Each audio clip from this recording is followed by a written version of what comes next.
ओम नमः शिवाय। राधे राधे।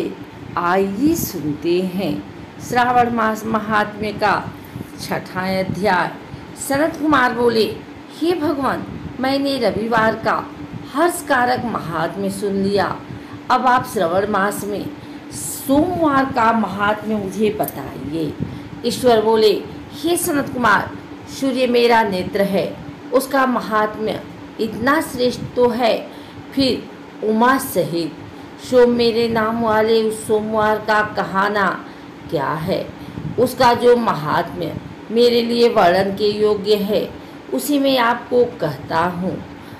सोम चंद्रमा का नाम है और यह ब्राह्मणों का राजा है। यज्ञों का साधन भी सोम है। उस सोम के नाम के कारणों का आप सावधान होकर मुझसे सुनिए, क्योंकि यह वार मेरा ही स्वरूप है, अतः इसे सोम कहा गया है। इसलिए यह समस्त राज्यों को प्रदाता है तथा श्रेष्ठ है। व्रत करने वाले को यह संपूर्ण राज्य का फल देने वाला है। हे विप्र, उसकी विधि सुनिए। मैं आपको विस्तार पूर्वक बता रहा हूँ। 12 महीने में सोमवार अत्यंत श्रेष्ठ है। उन मासों में यदि सोमवार व्रत करने में असमर्थ हो तो श्रावण मास में इसे अवश्य करना चाहिए। इस मास में इस व्रत को करके मनुष्य वर्ष भर के लिए यह व्रत का फल प्राप्त करता है। श्रावण में शुक्ल पक्ष के प्रथम सोमवार को यह संकल्प करें कि मैं विधिवत इस व्रत को करूंगी, शिव जी मुझ पर प्रसन्न हो। इस प्रकार चारों सोमवार के दिन यदि 5 हो जाएं तो उसमें भी प्रातःकाल यह संकल्प करें और रात्रि में शिव जी का पूजन करें। 16 उपचारों से सायंकाल में भी शिव जी की पूजा करें और एकाग्रचित होकर इस दिव्य कथा का श्रवण करें। हे सनत कुमार, इस सोमवार की कही जाने वाली विधि को अब मुझसे सुनिए। श्रावण मास के प्रथम सोमवार को इस श्रेष्ठ व्रत को प्रारंभ करें। मनुष्य को चाहिए कि अच्छी तरह स्नान करके पवित्र होकर श्वेत वस्त्र धारण कर लें और काम, क्रोध, अहंकार, द्वेष, निंदा आदि का त्याग करके मालती, मल्लिका आदि श्वेत पुष्पों को लाए। इनके अतिरिक्त अन्य विविध पुष्पों से तथा अभीष्ट पूजनोपचारों के द्वारा त्र्यंबक इस मूल मंत्र से शिव जी की पूजा करें। उसके बाद कहें, मैं शिव भावना से महादेव, उग्रनाथ, भाव शशिमौली, रुद्र, नीलकंठ, शिव, भावनाश तथा भवहारी का ध्यान करता हूँ।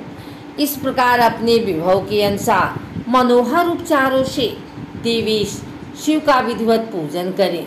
जो इस व्रत को करता है उसके पुण्य फल को सुनिएगा। जो लोग सोमवार के दिन पार्वती सहित शिव की पूजा करते हैं वे पुनरावृत्ति से रहित अच्छे लोग प्राप्त करते हैं।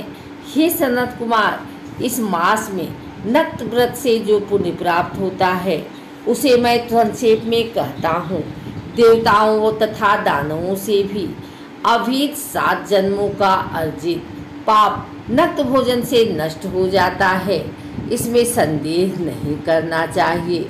अथवा इस अति उत्तम व्रत को उपवास पूर्वक करें। इसे करने से पुत्र की इच्छा रखने वाला मनुष्य पुत्र प्राप्त करता है और धन चाहने वाला धन प्राप्त करता है। वह जिस अभिष्ट की कामना करता है उसे पा जाता है। इस लोक में दीर्घकालिक वांछित सुख भोगों को भोगकर अंत में श्रेष्ठ विमान पर आरूढ़ होकर वह रुद्रलोक में प्रतिष्ठा प्राप्त करता है। चित्त चंचल है, धन चंचल है और जीवन भी चंचल है, ऐसा समझकर प्रयत्न पूर्वक व्रत का उद्यापन करना चाहिए।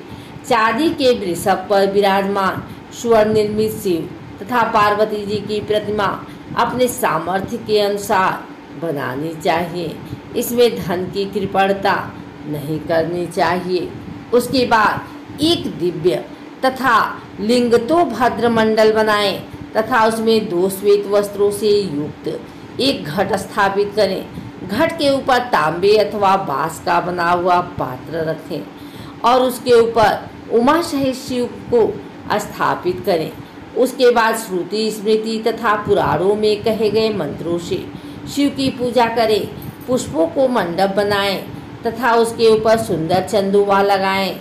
उसमें गीतों तथा बाजों की मधुर ध्वनि के साथ रात में जागरण करें। उसके बाद बुद्धिमान मनुष्य अपने गृहस्थाश्रम में निर्दिष्ट विधान के अनुसार अग्नि स्थापन करें और फिर 111 श्रेष्ठ नामों से फलास की समिधाओं में से 108 आहुति प्रदान करें। यौ, व्रीहि, तिल आदि की आहुति आप्यायस्व इस मंत्र से दें और बिल्व पत्रों की आहुति त्र्यंबक अथवा षडाक्षर मंत्र ओम नमः शिवाय से प्रदान करें। उसके बाद स्विष्टकृत होम करके पूर्णाहुति देकर आचार्य का पूजन करें और बाद में उन्हें गौ प्रदान करें। उसके बाद 11 श्रेष्ठ ब्राह्मणों को भोजन कराएं तथा उन्हें वंश पात्र सहित 11 घाट प्रदान करें। इसके बाद पूजित देवता को तथा देवता को अर्पित सभी सामग्री आचार्य को दें और तत्पश्चात प्रार्थना करें मेरा व्रत परिपूर्ण हो और शिव जी मुझ पर प्रसन्न हो। उसके बाद बंधुओं के साथ हर्षपूर्वक भोजन करें। इसी विधान से जो मनुष्य इस व्रत को करता है वह जिस अभिलषित वस्तुओं की कामना करता है उसे प्राप्त कर लेता है और अंत में शिवलोक को प्राप्त होकर उस लोक में पूजित होता है। हे सनत कुमार, सर्वप्रथम श्री कृष्ण ने इस मंगलकारी सोमवार व्रत को किया था। श्रेष्ठ आस्तिक तथा धर्मपरायण राजाओं ने भी इस व्रत को किया था। जो इस व्रत का नित्य श्रवण करता है वह भी उस व्रत के करने का फल प्राप्त करता है। इस प्रकार श्री स्कंद पुराण के अंतर्गत ईश्वर सनत कुमार संवाद में श्रावण मास महात्म्य सोमवार व्रत कथन नामक 6ठा अध्याय पूर्ण हुआ।